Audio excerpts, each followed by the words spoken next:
दोस्तों, आज के इस वीडियो में हम कक्षा 9वीं की अर्धवार्षिक परीक्षा 2020-21 के विज्ञान पेपर का सलूशन देखेंगे। इसमें हम एक एक करके सभी प्रश्नों का सलूशन देखेंगे। तो चलिए शुरू करते हैं प्रश्नों को। तो हमारा जो पहला प्रश्न है वस्तुनिष्ठ प्रश्न, पहला जो हमें बहुविकल्पी प्रश्न दिया है। तो चलिए देख लेते हैं पहला बहुविकल्पी प्रश्न क्या दिया है। तो हमारे पास जो पहला बहुविकल्पी प्रश्न है वह है सही विकल्प चुनिए। ठीक, पहला है लंबाई का एसआई मात्रक है। पहला हमारा है लंबाई का एसआई मात्रक है। तो लंबाई का जो एसआई मात्रक होता है वह होता है मीटर। तो यानी पहला इसका सही हो जाएगा। दूसरा है सोडियम का प्रतीक है। दूसरा हमारा है सोडियम का प्रतीक है। तो सोडियम का जो प्रतीक होता है Na, यानी Na से सोडियम को दर्शाते हैं। चौथा सही हो जाएगा। और तीसरा है ध्वनि की तीव्रता मापी जाती है। तो ध्वनि की तीव्रता डेसिबल में मापी जाती है, यानी कि ऑप्शन ए सही हो जाएगा। चौथा है कुत्ते के काटने से रोग होता है। तो कुत्ते के काटने से रेबीज रोग हो जाता है। ठीक, इसका तीसरा सही हो जाएगा।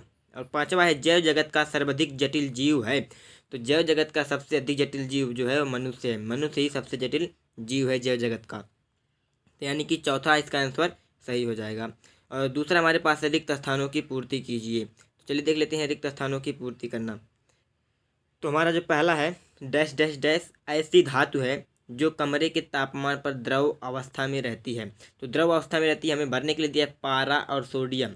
तो हमें जो है हमारा जो धातु है, जो ऐसा ये धातु पारा है जो कमरे के तापमान पर द्रव अवस्था में रहती है। पारा जो है कमरे के तापमान पर द्रव अवस्था में रहती है, इसलिए इसका पहला सही हो जाएगा। और दूसरा है पदार्थ का सूक्ष्मतम अविभाज्य कण है। तो सबसे सूक्ष्मतम जो अविभाज्य कण होता है वह होता है परमाणु। अणु नहीं होगा, क्योंकि बहुत अधिक परमाणु, जब दो या दो से अधिक परमाणु मिलते हैं तब अणु का निर्माण होता है। इसीलिए अणु से भी छोटा हो जाएगा अविभाज्य कण परमाणु। लेकिन परमाणु भी विभाज्य होता है, इलेक्ट्रॉन प्रोटॉन न्यूट्रॉन में। लेकिन अभी यहाँ पे हमको दो ही दिया है, तो इसलिए यहाँ पे परमाणु ही भरेंगे। चलिए देख लेते हैं अब अगला प्रश्न क्या है। अगला हमारे पास तीसरा है डैश डैश डैश जीवन की मूलभूत इकाई होती है। तो जीवन की मूलभूत इकाई कोशिका होती है, क्योंकि समस्त जीव जो होते हैं वो कोशिकाओं से ही मिलकर बने होते हैं। तो कोशिका हो गई जीवन की मूलभूत इकाई। अब चौथा देखते हैं संघ एनिलीडा का जंतु मिट्टी खाता है। कौन जंतु है एनिलीडा का जो मिट्टी खाता है? तो इसको आप सभी लोग जानते हैं कि वो है केचुआ। केचुआ जो है मिट्टी खाता है और संघ एनिलीडा का जंतु है। पांचवा है की कमी से घेंघा रोग हो जाता है। तो घेंघा रोग जो होता है आयोडीन की कमी से हो जाता है, तो इसका आयोडीन सही हो जाएगा। अब तीसरा है एक वाक्य में उत्तर दीजिए। एक वाक्य में देना है। तो ऊर्ध्वपातन क्या है? तो ऊर्ध्वपातन क्या है? जब कोई ठोस बिना द्रव अवस्था में आए हुए सीधे गैस में बदल जाती है। जब कोई ठोस बिना द्रव अवस्था में आए सीधे गैस में बदल जाती है तो उसे ऊर्ध्वपातन कहते हैं। एग्जाम्पल के लिए कपूर है, कपूर को जलाते हैं तो बिना द्रव अवस्था में आए ही वह सीधे गैस बन जाती है। और दूसरा है नेप्थलीन बाल। अगला देखते हैं टिंडल प्रभाव क्या है। तो टिंडल प्रभाव क्या है? कोलाइडी कणों द्वारा सूर्य के प्रकाश का जो फैलाव होता है उसी को टिंडल प्रभाव कहते हैं। टिंडल प्रभाव क्या है? कोलाइडी कणों द्वारा सूर्य के प्रकाश का प्रसार टिंडल प्रभाव कहलाता है। और तीसरा है त्वरण को परिभाषित कीजिए। त्वरण को परिभाषित कीजिए। दोस्तों, इन सभी प्रश्नों का हमको केवल एक ही वाक्य में उत्तर देना है, ध्यान रखिएगा ये। तो त्वरण को परिभाषित करने के लिए त्वरण किसे कहेंगे? तो वेग परिवर्तन की दर को त्वरण कहते हैं।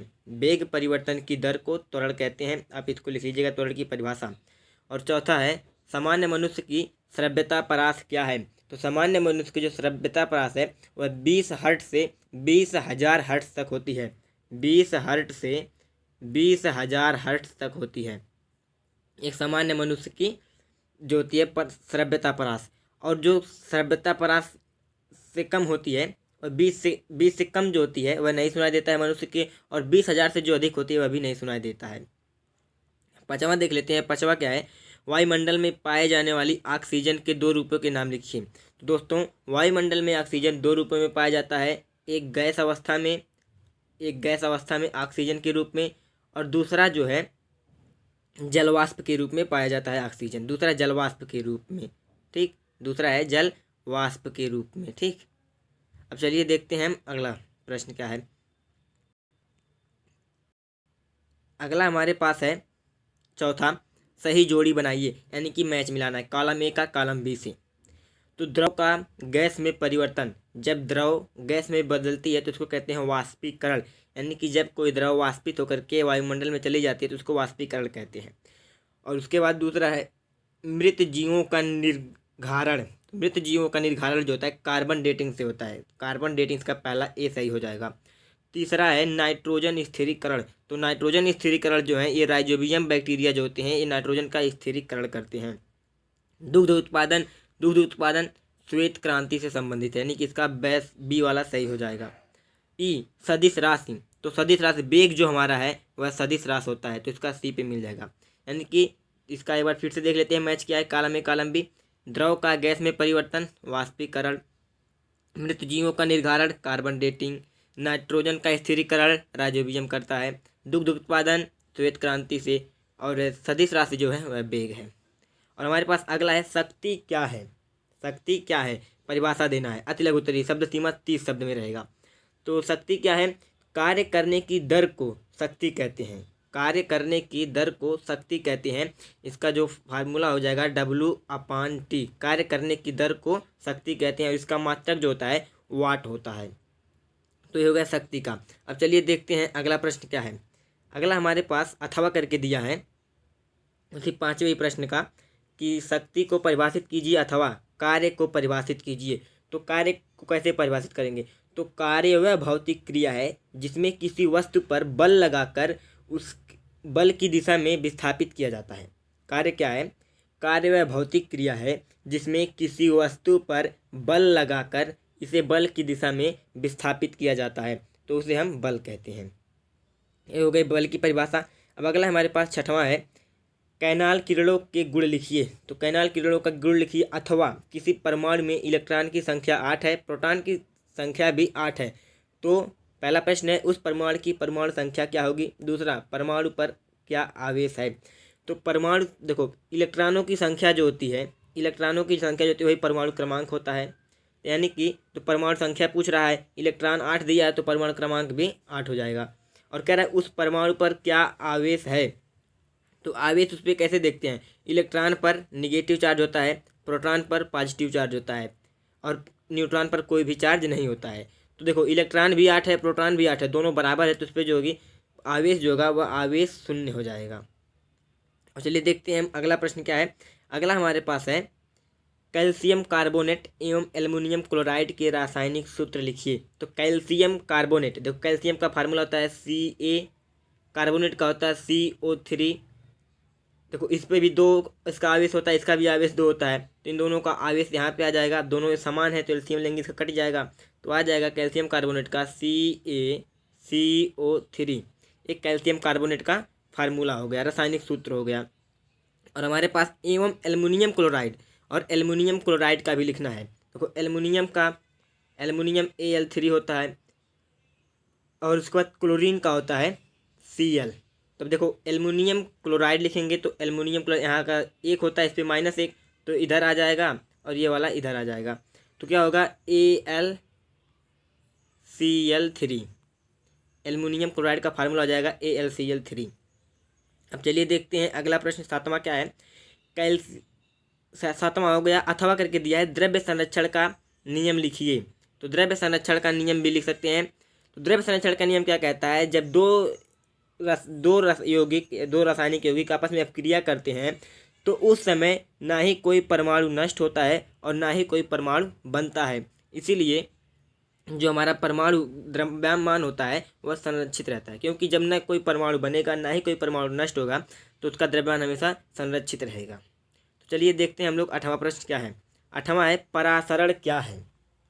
तो दोस्तों परासरण क्या है, परासरण भिन्न भिन्न सांद्रता वाले घोलों के बीच एक विशेष प्रकार की विसरण क्रिया होती है जो कि अर्धपारगम्य झिल्ली द्वारा होती है। और इसमें क्या होता है, अधिक सांद्रता वाला से कम सांद्रता, देखो अभी यहाँ पे बताओ एग्जाम्पल से, मान लो ये कम सांद्रता वाला हमारा विलायक है और ये अधिक सांद्रता वाला विलायक है, ठीक, ये अधिक सांद्रता वाला विलायक है। अब इसके बीच में एक पारगम्य झिल्ली रहेगी। अब पारगम्य झिल्ली रहेगी, अब क्या होता है परासरण में, इस देखो वैसे नॉर्मली क्या होता है अधिक दाब से कम दाब की ओर जाता है, लेकिन इसमें क्या होता है कम दाब से कम सांद्रता वाले से अधिक सांद्रता वाले और विलायकों का प्रस्थान होता है, तो इसी को कहते हैं परासरण। ठीक, अब चलिए देखते हैं अगला प्रश्न। अथवा करके दिया है, आप दूसरा भी लिख सकते हैं। अथवा करके दिया है लाइसोसोम के कार्य लिखिए। तो लाइसोसोम का कार्य क्या है? तो वो लाइसोसोम को कहते हैं आत्मघाती थैली। आत्मघाती थैली क्यों कहते हैं? क्योंकि यह सभी कोशिकाओं को फट जाए तो सभी कोशिकाओं को नष्ट कर देता है, मार देता है। तो इसका कार्य क्या हो जाएगा? यह मृत कोशिकाओं और हानिकारक पदार्थों का पाचन करता है, पहला का। दूसरा हो गया निषेचन के दौरान अंडाणु की बाह्य झिल्ली की बाह्य कला का पाचन करता है।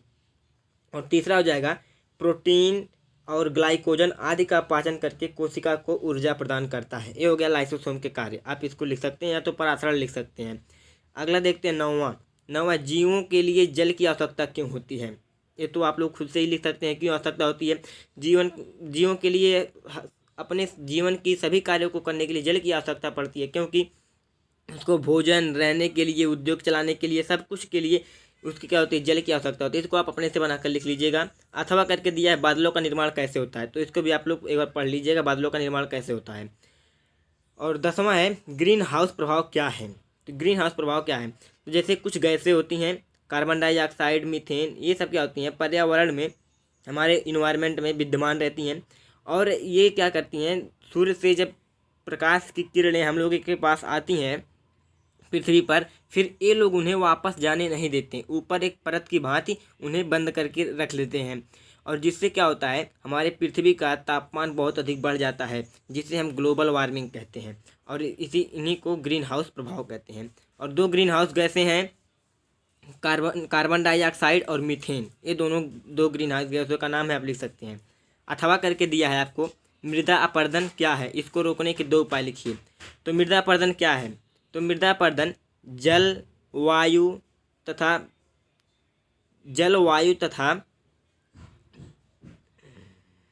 बाढ़ आदि के द्वारा मृदा के ऊपरी परत का बहाव या कटाव मृदा अपरदन कहलाता है। जल द्वारा, वायु द्वारा, किसी के भी द्वारा मृदा के ऊपरी परत का कटाव, बहाव जो होता है, उसी को मृदा अपरदन कहते हैं। इसको रोकने के लिए 2 उपाय हैं। अधिक से अधिक पेड़ों को लगाएं, और क्योंकि पेड़ जो होती हैं मिट्टी को जकड़ कर पकड़ी रहती हैं। और दूसरा है कि हम लोग पट्टीदार खेती करें। पट्टीदार खेती करने से भी मृदा अपरदन रुकता है। और तीसरा है हमारे पास, 11वां है अगला प्रश्न, 11वां, रंध्र के क्या कार्य हैं? तो रंध्र जो है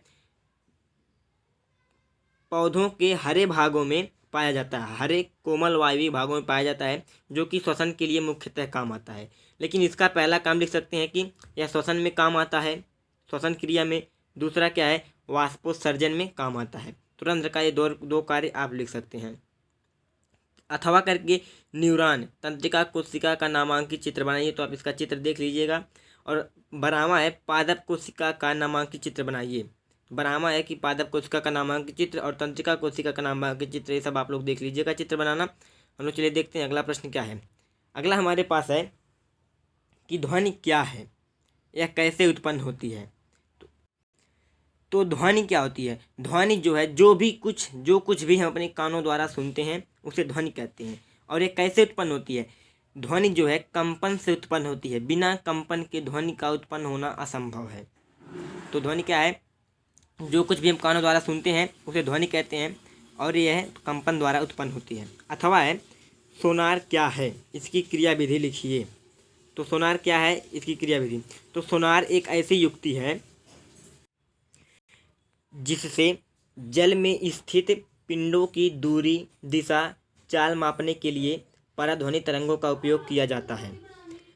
तो सोनार क्या है? एक ऐसी युक्ति है जिसमें जल में स्थित पिंडों की दूरी, दिशा, चाल मापने के लिए पराध्वनि तरंगों का उपयोग किया जाता है। और इसकी क्रियाविधि लिखिए। आप इसकी क्रियाविधि लिख सकते हैं। क्वेश्चन को एक बार फिर से आप लोग पढ़ लीजिएगा बुक से देख करके।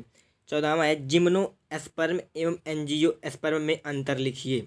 जिम्नोस्पर्म अथवा एंजियोस्पर्म में अंतर लिखिए। तो देखो, एंजियो मतलब होता है ऐसा पेड़ हो जिसका जो बीज हो वह फल के अंदर बने। एंजियो मतलब बीज जो है फल के अंदर बने। और जिम्नो का अर्थ होता है कि बीज जो है वह नग्न अवस्था में रहे, यानी कि उस पर कोई भी कवर नहीं पाया जाता है। एंजियोस्पर्म में क्या होता है? बीज जो होता है कवर से ढका होता है, यानी बाहरी उसके खोखे से ढका होता है। और एंजियोस्पर्म में क्या होता है, बीज जैसे नग्न अवस्था में पाए जाते हैं। एंजियोस्पर्म में ये एक वर्षीय होते हैं, द्विवर्षीय होते हैं और बहुवर्षीय भी होते हैं। लेकिन जिम्नोस्पर्म जो होते हैं बहुवर्षीय सदाबहार होते हैं। एंजियोस्पर्म में पैकियोडेमिलम और आइपोमियम ये दोनों पेड़ आएंगे। और जिम्नोस्पर्म में पाइसम और साइकस, पाइनस और साइकस ये दोनों पेड़ आएंगे इसमें। और अगला देखते हैं क्या है, अथवा एक बीजपत्री एवं द्विबीजपत्री में अंतर लिखिए। एक बीजपत्री या द्विबीजपत्री में अंतर लिखिए। तो एक बीजपत्री में क्या होता है, इसमें अपस्थनिक जड़ें पाई जाती हैं। एक बीजपत्री में अपस्थनिक जड़ें पाई जाती हैं, द्विबीजपत्री में मूसला जड़ें पाई जाती हैं। और दूसरा अंतर लिखेंगे कि एक बीजपत्री का जो तना होता है खोखला और चिकना होता है, द्विबीजपत्री का तना जो होता है ठोस और खुरदुरा होता है। और तीसरा लिखेंगे कि एक बीजपत्री में समांतर सिरा विन्यास पाया जाता है और द्विबीजपत्री में जालिकावत सिरा विन्यास पाया जाता है। चलिए देखते हैं हम लोग अगला प्रश्न 15वां क्या है। 15वां, बोर के मॉडल परमाणु का वर्णन कीजिए। तो बोर के परमाणु मॉडल का आप वर्णन करिए, पढ़ लीजिएगा और इसका वर्णन कर देना। अथवा समस्थानिक एवं संभारिक को उदाहरण सहित परिभाषित कीजिए। तो दोस्तों समस्थानिक और संभारिक का उदाहरण सहित परिभाषा कैसे देंगे,